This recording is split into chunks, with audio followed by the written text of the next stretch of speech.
कल्पना कीजिए, एक बेहद गर्म कमरा। पसीने की बूंदें आपके शरीर से धीरे धीरे नीचे गिर रही हैं। सांसें भारी हो रही हैं और हर एक पल ऐसा लग रहा है जैसे शरीर किसी बड़ी चुनौती का सामना कर रहा हो।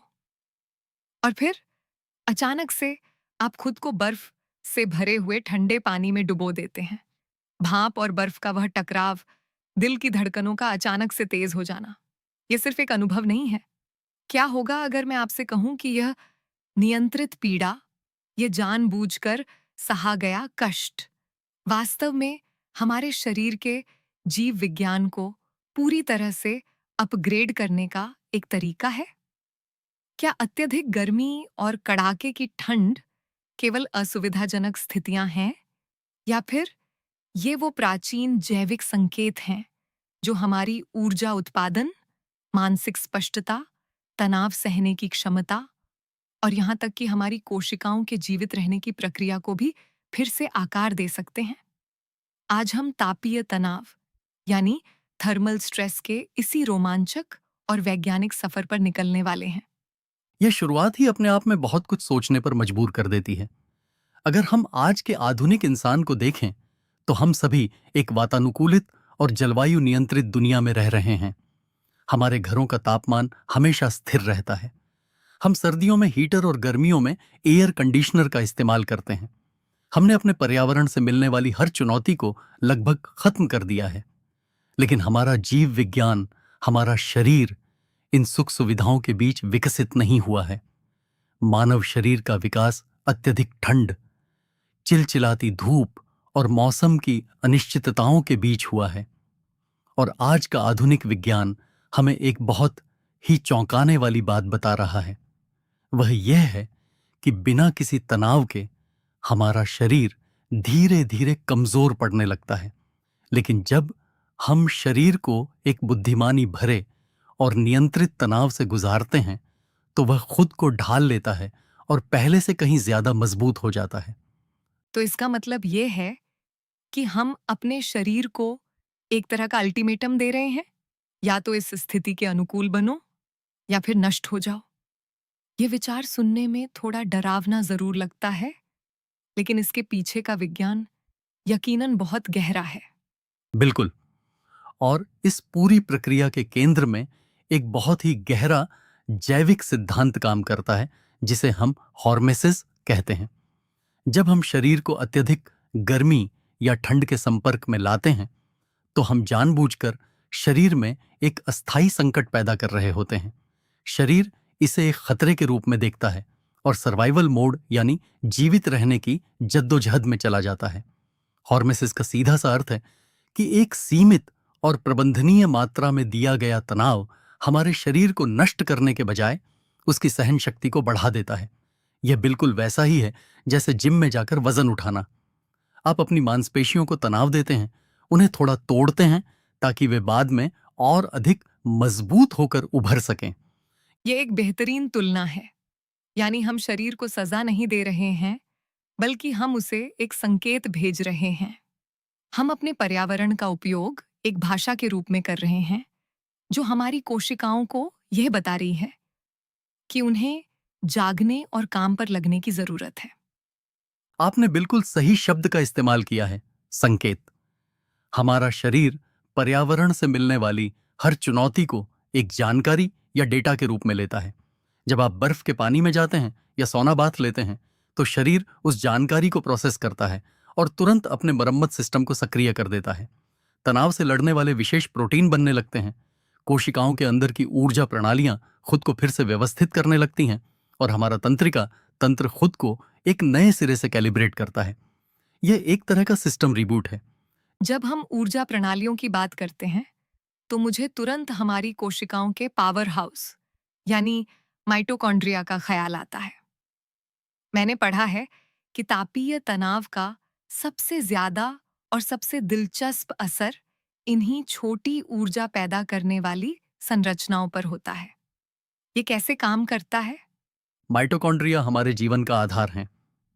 हम जो भी करते हैं, चाहे वह सोचना हो, दौड़ना हो या बीमारियों से लड़ना हो, उस सब के लिए ऊर्जा यहीं से आती है। हमारी उम्र बढ़ने की प्रक्रिया, हमारा मेटाबॉलिज्म, हमारी याददाश्त और तनाव को झेलने की हमारी क्षमता, सब कुछ सीधे तौर पर माइटोकॉन्ड्रिया के स्वास्थ्य पर निर्भर करता है। लेकिन समस्या यह है कि समय के साथ खराब नींद, लगातार रहने वाले मानसिक तनाव, सूजन, जंक फूड और एक गतिहीन जीवन शैली के कारण ये माइटोकॉन्ड्रिया क्षतिग्रस्त होने लगते हैं। वे अपनी कार्यक्षमता खो देते हैं और शरीर में एक तरह का कचरा जमा होने लगता है। और मुझे लगता है कि यहीं पर तापीय तनाव एक सफाई कर्मचारी की तरह काम करता है। सटीक रूप से, अत्यधिक गर्मी और ठंड एक विशेष जैविक प्रक्रिया को ट्रिगर करते हैं, जिसे माइटोफेजी कहा जाता है। इसे आप कोशिकाओं का क्वालिटी कंट्रोल या गुणवत्ता नियंत्रण विभाग समझ सकते हैं। जब शरीर तापीय तनाव से गुजरता है, तो वह कमजोर और खराब हो चुके माइटोकॉन्ड्रिया को पहचानकर उन्हें नष्ट कर देता है। ऐसा इसीलिए किया जाता है ताकि केवल सबसे मजबूत और सबसे कुशल माइटोकॉन्ड्रिया ही बच सकें। शरीर पुराने और कमजोर हिस्सों को हटाकर पूरे नेटवर्क को एक नई ताकत देता है।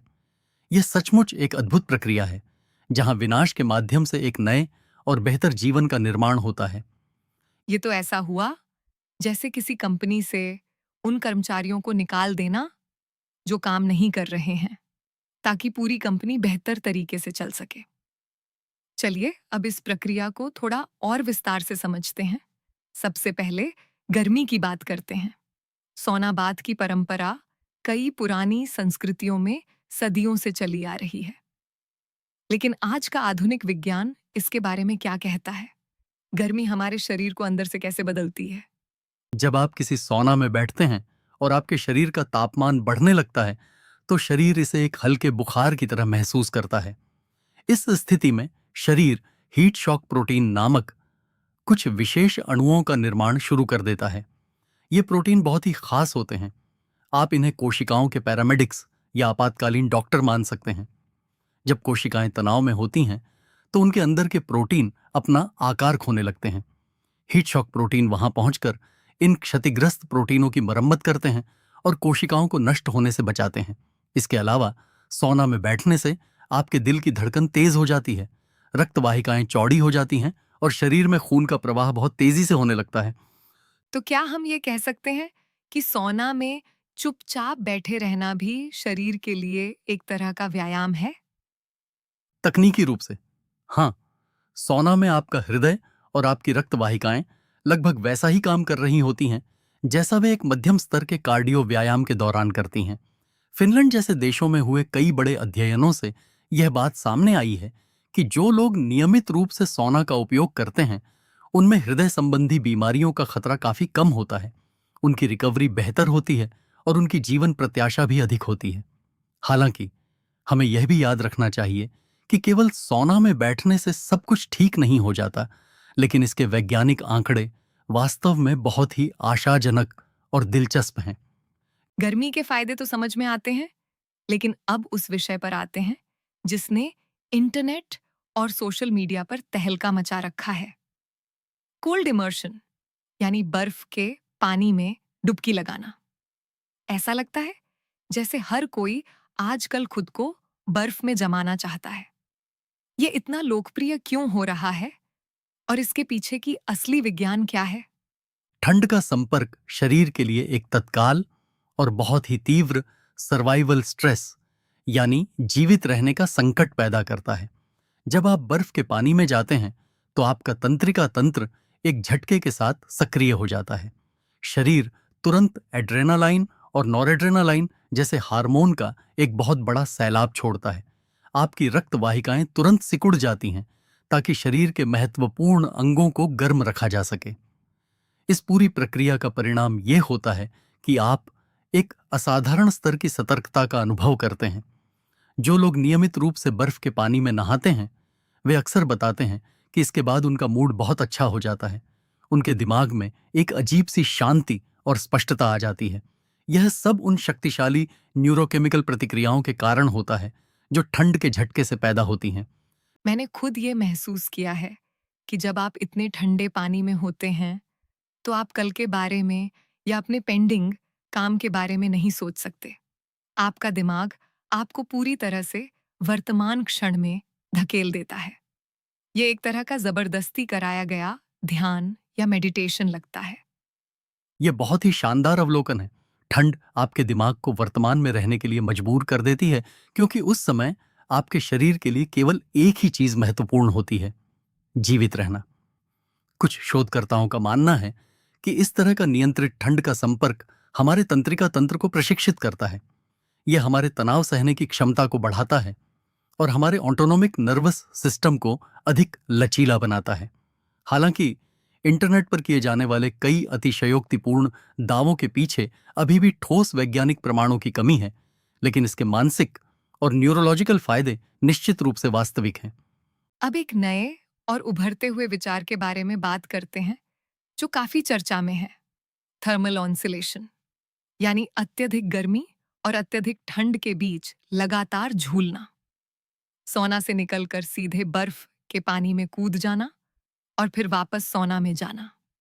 ये शरीर के साथ क्या करता है? इसे आप शरीर की मेटाबॉलिक जिम्नास्टिक्स कह सकते हैं। जब आप गर्मी और ठंड के बीच तेजी से बदलाव करते हैं, तो आप शरीर के सामने एक बहुत बड़ी चयापचय या मेटाबॉलिक चुनौती पेश कर रहे होते हैं। आपका शरीर लगातार अपने रक्त प्रवाह, तापमान नियंत्रण प्रणाली और तनाव रसायनों को एडजस्ट करने की कोशिश करता है।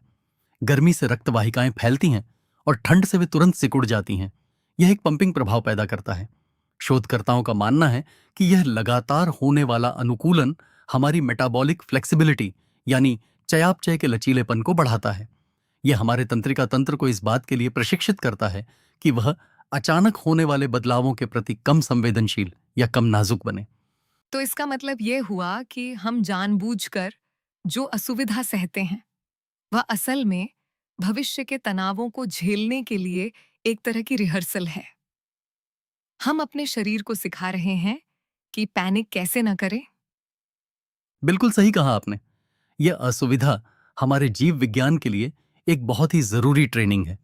एक और चीज जो मुझे बहुत हैरान करती है, वह है मानसिक एकाग्रता। लोग अक्सर बताते हैं कि तापीय तनाव के बाद उनका दिमाग बहुत तेज काम करने लगता है। उनके विचारों का शोर कम हो जाता है। शारीरिक तनाव से दिमागी शांति कैसे मिल सकती है? इसका सीधा संबंध हमारे ऑटोनोमिक तंत्रिका तंत्र से है। तापीय तनाव हमारे दिमाग को अत्यधिक सतर्क अवस्था में ले जाता है। विशेष रूप से जब हम ठंड के संपर्क में आते हैं, तो मस्तिष्क में नॉरेड्रेनालाइन और डोपामाइन का स्तर काफी बढ़ जाता है। ये दोनों रसायन हमारे ध्यान, प्रेरणा और एकाग्रता के लिए जिम्मेदार होते हैं। जब इनका स्तर बढ़ता है, तो दिमाग का फालतू शोर अपने आप कम हो जाता है। आपको एक गहरी मानसिक स्पष्टता महसूस होती है। ऐसा इसलिए नहीं है कि असुविधा में कोई जादू है, बल्कि इसलिए है क्योंकि आपने अपने तंत्रिका तंत्र को पूरी तरह से और बहुत गहराई से सक्रिय कर दिया है। आपका दिमाग एक लेजर बीम की तरह केंद्रित हो जाता है। यह सब सुनकर मेरे मन में एक बहुत ही दार्शनिक सवाल उठ रहा है। क्या हमारी आधुनिक सभ्यता ने अनजाने में ही हमारे लिए एक बहुत बड़ी जैविक समस्या खड़ी कर दी है? हमने अपने जीवन को इतना आरामदायक बना लिया है कि अब हमें पसीना बहाने या ठंड से कांपने की जरूरत ही नहीं पड़ती। क्या ये अत्यधिक आराम ही हमें अंदर से कमजोर बना रहा है? यह बहुत हद तक संभव है और कई वैज्ञानिक इस बात से सहमत भी हैं। जैसा कि हमने शुरुआत में बात की थी, मानव शरीर का डिजाइन ही ऐसा है कि उसे पर्यावरण से मिलने वाली चुनौतियों की जरूरत होती है।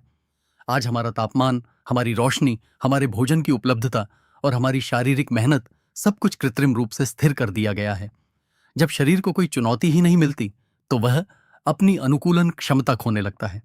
वह मेटाबॉलिक रूप से कठोर और आलसी हो जाता है। अत्यधिक आराम वास्तव में हमारे लचीलेपन को खत्म कर रहा है।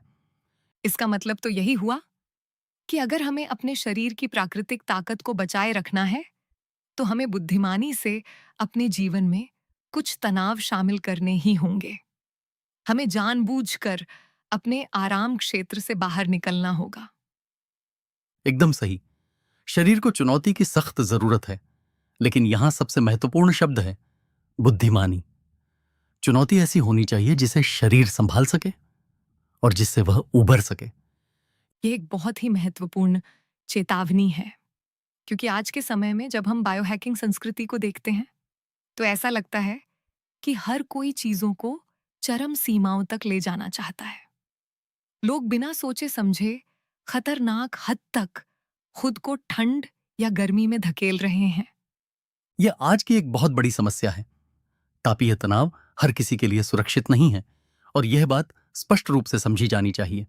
जिन लोगों को हृदय रोग है, ब्लड प्रेशर की समस्या है या जिन्हें कोई विशेष न्यूरोलॉजिकल बीमारी है, उन्हें अत्यधिक तापमान के संपर्क में आने से बचना चाहिए या केवल डॉक्टर की सख्त निगरानी में ही ऐसा करना चाहिए। बायोहैकिंग की दुनिया में अक्सर यह मान लिया जाता है कि अगर थोड़ा तनाव अच्छा है तो बहुत सारा तनाव बहुत अच्छा होगा। यह एक बहुत ही खतरनाक सोच है। तनाव का मतलब शरीर को तोड़ना नहीं है। सबसे बड़ी बात यह है कि तनाव के बाद रिकवरी यानी आराम करना और शरीर को उभरने का समय देना सबसे ज्यादा मायने रखता है।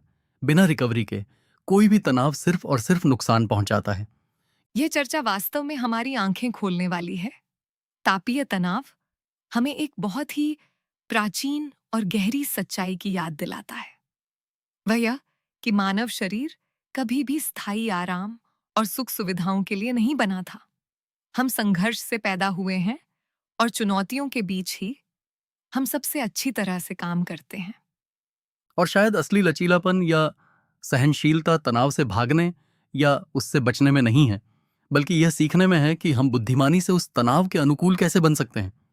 क्योंकि जब भी हम किसी नियंत्रित और जानबूझकर पैदा की गई चुनौती का सामना करते हैं तो हमारा शरीर अपने सबसे बुनियादी स्तर पर हमसे केवल एक ही सवाल पूछ रहा होता है, क्या आप इस स्थिति के सामने हार मानकर कमजोर पड़ेंगे या फिर आप इसका सामना करके खुद को एक नए और बेहतर रूप में विकसित करेंगे?